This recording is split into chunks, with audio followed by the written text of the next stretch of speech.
CGTN Radio. Hear the difference.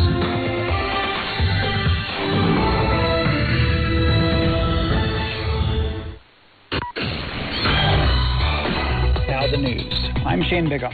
Chinese Foreign Minister Wang Yi has reiterated China's support for multilateralism while meeting United Nations General Assembly President Dennis Francis in Beijing. Wang says China will advocate a multipolar world and inclusive economic globalization. It will make efforts to safeguard the legitimate rights of developing countries. The senior Chinese diplomat also says China hopes this year's UN Summit of the Future will come up with feasible solutions for major issues of global concern. He says China is willing to work with all countries to accelerate global development and build a community with a shared future for mankind.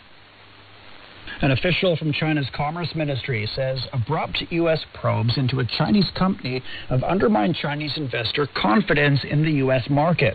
The spokesperson says interrogations of Chinese individuals have severely disrupted the normal operations of Chinese firms and business people.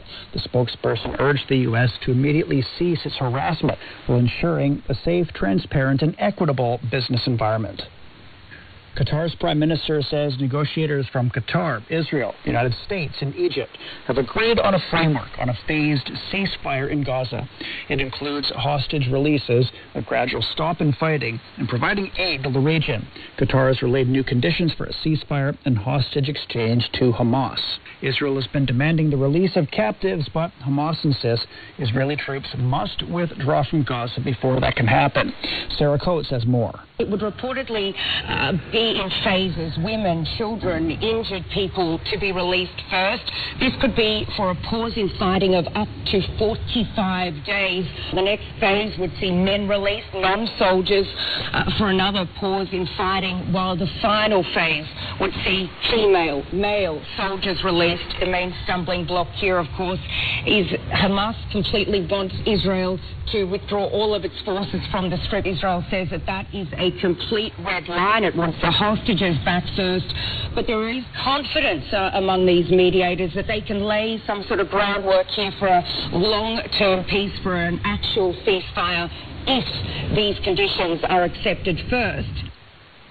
South Korean President Yoon Suk-yeol has blocked a bill to launch a new probe into a Halloween crowd crush that killed 159 people in Seoul in 2022. The Prime Minister described the bill as politicized and potentially in breach of the Constitution. Main opposition leader Lee Jae-myung has called the Yoon administration cold-blooded for blocking the bill. Relatives of the victims have expressed anger at Yoon's veto.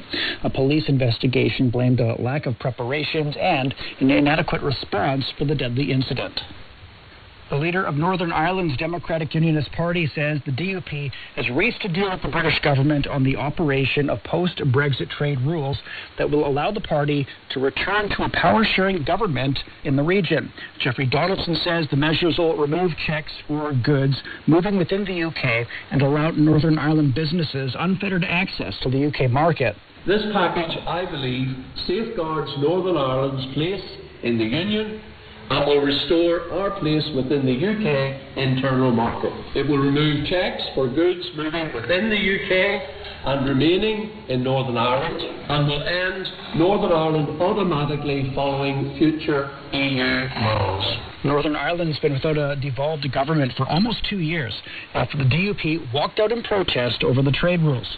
The party said they created barriers and undermined Northern Ireland's place within the UK. Toyota's retained its status as the world's top-selling automaker for the fourth consecutive year after record annual sales of 11.2 million units. But the Japanese carmaker says it's temporarily halted operations on some local production lines in the wake of recent revelations about fraudulent engine tests. Japan's transport ministries inspected the factory of a Toyota affiliate after the company admitted to rigging engine power data, resulting in a partial suspension of shipments. The Chinese People's Liberation Army Air Force acrobatic team is preparing to make their debut at the World Defense Show in Saudi Arabia. The team arrived in Riyadh on 7 J-10 fighter jets with an aerial refueling aircraft as well.